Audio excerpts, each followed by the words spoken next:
Welcome to the Slop Farm. Enjoy the video. You will begin by securing your data and confirming account access.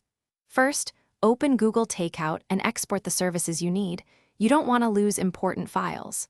Once done, sign in to the exact Google account you plan to delete and verify ownership via your recovery phone or alternate email. Make sure to cancel any paid subscriptions and transfer critical data. Otherwise, deletion will remove access. This step prevents accidental loss and speeds the subsequent deletion flow. Now navigate to your Google account settings, Data and Privacy, then find Delete your Google account. You'll see a detailed list of services that will be removed.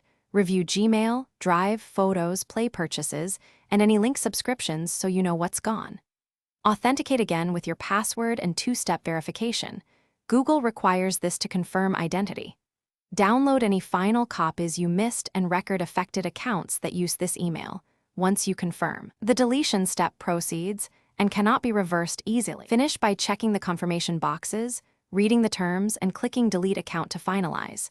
You'll receive a confirmation message and sometimes an email to alternate addresses. Keep that for your records and note when the account becomes permanently removed. If something goes wrong, like authentication errors or pending subscriptions, use the account recovery process immediately and contact the subscription provider to cancel charges. If deletion failed within a short window, quick recovery attempts can restore access before permanent removal.